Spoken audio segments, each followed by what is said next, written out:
Canon. It's become a very serious issue to people who are passionate about their stories. Canon is the definition of a story, or rather, canon determines the official version of a story. The one single true vision of a story that supersedes and overrules any of the spurious elements, episodes, spin-offs, remakes, or sequels. The Disney Star Wars sequel trilogy is tragically bad. But is it canon anyway? A lot of old-school, die-hard Star Wars fans do not consider these films to be a part of the story. Star Trek is similar. Star Trek Discovery and Star Trek Picard are so disliked that most Star Trek fans do not consider these works to be canon. It's not real Star Trek. Doctor Who has met the same fate. Now, I've never really enjoyed Doctor Who, but I still mourn for the loss. No one should have to endure the degradation of their beloved stories. And issues of canon are nothing new. Not everyone knows it, but a few centuries ago, dedicated fans of Don Quixote faced a similar problem. Cervantes wrote and released the ingenious gentleman Don Quixote of La Mancha in 1605, and it's likely that the first volume was intended to be the entire story. But 9 years later, another volume was released, the second book of the ingenious gentleman Don Quixote of La Mancha. But it was written by Alonso Fernandez de Avellaneda, not Cervantes. Someone else decided to appropriate the characters of Don Quixote and Sancho Panza. He wrote his own novel, and we don't even know who he really was. Avellaneda is a pen name. The author's true identity is unknown. People are still trying to figure it out. Much like Jack the Ripper, this historical criminal's real identity is a mystery, subject to a number of theories. But even without knowing who this cultural thief was, Cervantes wasn't standing for it. Not long after the Avellaneda version, another second volume of Don Quixote was released, by the true author. Cervantes even mentions the Avellaneda version in his own work. Cervantes' Don Quixote, the real Don Quixote, learns about the false novel. He hears it being read aloud in an inn, and he refutes Avellaneda's false history. The gentlemen who had been reading Avellaneda's work immediately recognize the genuine article when they meet him. "Your presence, Sir Knight, does not belie your reputation, nor can your reputation fail to raise respect for your presence. You are certainly the true Don Quixote de la Mancha, the North Star and luminary of chivalry errant, in despite of him that has attempted to usurp your name and annihilate your achievements." Later on in Cervantes' work, a girl named Altisidora claims to have a vision of hell, where she saw two demons playing tennis, using books instead of tennis balls.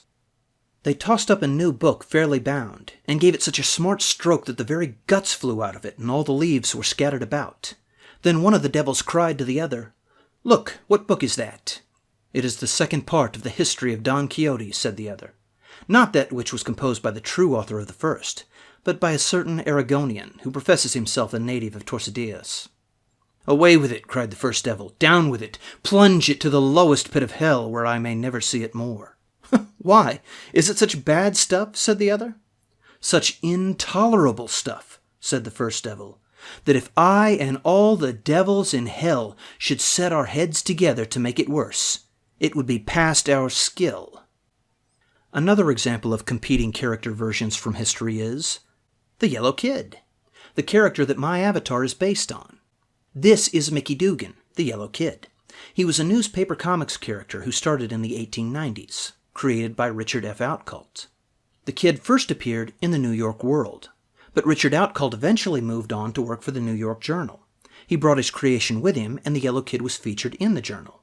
However, due to a technicality, Outcault did not have the sole rights to the character, and his old paper, The World, continued to produce the likeness of the Yellow Kid, drawn by George Lux instead. In some of the Outcault Yellow Kid cartoons, you'll see these two little characters being tormented. That's because the twins are a George Lux creation. Outcault, being the creator of the real Yellow Kid, decimated his rival's false creations, just as Cervantes had done to Avellaneda's novel. The Yellow Kid quarrel shows us something interesting, though. Those old newspaper cartoons didn't really have ongoing stories. Ongoing themes at times, but not really continuous stories. But there was still the argument over which one was the real one. Even without a story, it made a difference. One was genuine, and one was not. I love Don Quixote and I love The Yellow Kid, but that is all just a bit before my time. I can remember the first real continuity trouble I ever noticed. My favorite toys growing up were the Masters of the Universe. I would have been about 6 years old when those figures first came out, so I understood the concept of bad continuity when I was very young. Just about everyone has seen He-Man's transformation from Prince Adam. By the power of Grayskull!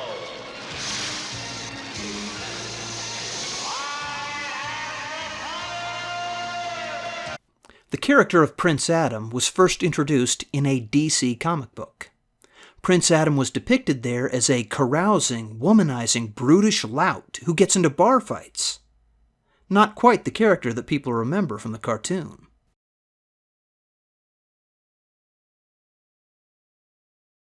But the characterization of Prince Adam wasn't the big continuity issue to me. You see, I had the first figures when they were introduced.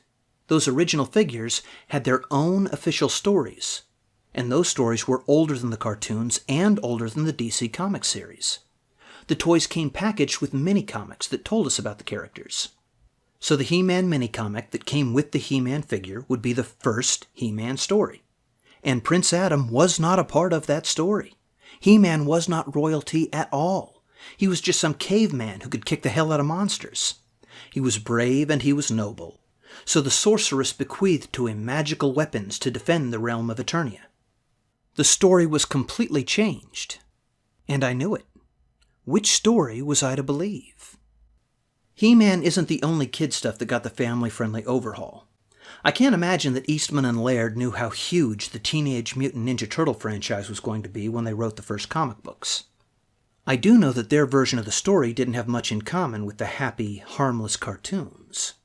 The black and white turtles from the original creators really had the spirit of independent comic characters. They did not meet Archie or Garfield. Instead, they met people like the Flaming Carrot and Cerebus the Aardvark. The turtles could get hurt. They did real damage and even killed people. Leonardo and Raphael carried the same blades you've seen, but they weren't afraid to spill some blood with them. And if an injured Donatello might see one of his allies in danger, he wouldn't hesitate to pick up a fallen enemy's gun and use it. The Shredder was not an eternally recurring enemy for them. They killed him. They had to do it twice, but they killed him. And the second time, they cremated him to make sure that there would not be a third time. I like those old Eastman and Laird comics. That's the turtle story that I believe in. But I don't begrudge fans of the cartoons, movies, or other spin-offs. Not much, anyway. And even though I don't really like the cartoons, I don't consider them non-canon. I consider them to be a separate canon, a different continuity entirely. You see, I have something of a flexible view of canon and continuity, and that probably arises from my lifelong passion for comic books. The DC and Marvel universes have become the longest-running pieces of ongoing continuity there has ever been, with character populations that dwarf any other stories. Thousands upon thousands of issues depict the shared universe of the DC characters. And it's the same for the Marvel universe. Ah, the Marvel universe. A rich history of legends so complex and detailed that no one can lay absolute claim to the list of canon and non-canon stories. And the Marvel Universe is not strictly the domain of comic book fans either. Not anymore. Now there is the long-winded and overrated series of movies referred to as the MCU.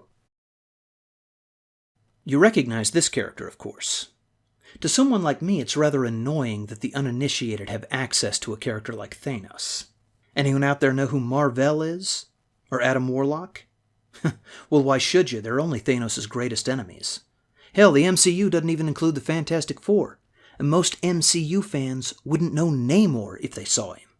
As it happens, though, even though I find the Marvel Cinematic Universe to be thoroughly boring and devoid of spirit, I would still consider it a great crime if the makers of these films were to casually disregard the history created for their version of the story. The Iron Man that you see in Endgame is supposed to be the same Iron Man that you saw in Iron Man. The Hulk that appears in the Thor movies is the same Hulk that appears in the Avengers movie. The Captain America that fought in their World War II, who trained about as much as Rey did in Star Wars, Well, he's supposed to be the same Captain America that fights their watered-down version of Thanos. Even from my own position of disdain for these films, I would still have been greatly offended if the filmmakers had ignored their own continuity. The MCU is not non-canon. It is a separate canon. That's a bit strange, though, because the term canon is most often used to refer to a single, inviolable story. And I just don't see it that way. I refuse to see it that way. So, I'm open-minded. But it's not that canon violation is acceptable. Take the Doom Patrol, for example. Now there's a comic book story that you're not going to see on the screen anytime soon. Oh, for crying out loud! Can't you fucking screen junkies leave anything alone? Okay, a Doom Patrol TV series is a really horrible idea, but it doesn't actually fuck with comic book story canon. For that, you can turn to the 2004 comic book series. Like a hair metal band, the Doom Patrol has gone through quite a few roster changes. There was the original Doom Patrol. Then in the 70s there was the new Doom Patrol, and that team returned with new members. After that it was the fabulously bizarre Vertigo Doom Patrol. The last truly canonical version of the Doom Patrol was formed in 2001. Then in 2004, John Byrne started his Doom Patrol series. This Doom Patrol centered around the same quartet of characters that the first stories did, but as though they were just starting. This was a true reboot. It was not a retelling of the story in some separate framework. It was not an alteration that made use of some in-story mechanic like time travel or an alternate universe. No, they just figured they'd start over, fresh, and with no explanation.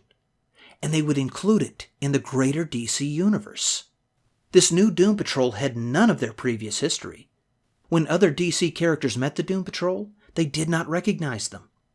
The past was removed so that a new writer could start over. John Byrne, the writer and artist, who is legendary in the field, had this to say about his reboot. DC has tried several different relaunches of the Doom Patrol over the years, and each one had grown itself out of the versions that went before. Sometimes that was easy enough, sometimes not so much. Whichever it was, though, there was one thing each version of the Doom Patrol had in common. Each but the very first, that is. They all had a lot of backstory behind them. And with each iteration, that backstory got bigger and more complex. Like the chains dragging behind Marley's ghost. Holy shit, I can't believe he said that. The Doom Patrol was, each time, bringing with it a lot of stuff that could be quite daunting for the new reader. So it was decided, after much cogitating in the inner sanctums of the DC offices, that the Doom Patrol would get the Wonder Woman treatment. And all the baggage, to use an unkind word, would be left at the door. Same characters, brand new start. Okay, who the fuck does this guy think he is? That was his explanation for starting over. That was his explanation for altering the ongoing continuity of the DC universe on a whim. It didn't matter to him that these characters are a part of a larger story. It didn't matter to him that people had read and loved these characters for years and years. To him, the Doom Patrol's backstory was baggage. Well, what he calls baggage, I call history. And I was there for that history. Even the stories that are older than I am have been reprinted and retold again and again. That's the beauty of stories. You witness them firsthand when you read them, even if they are very old. But to writers who want to do as they please with established characters and stories, that history is merely baggage. Come to think of it, it's worse than that, because Byrne also described the history of the Doom Patrol as chains dragging behind Marley's ghost, implying that any story's history is a horrible weight for any new writer or reader to bear. Well, fuck him. Fuck him, and fuck anyone else who wants to disregard the past because it's inconvenient.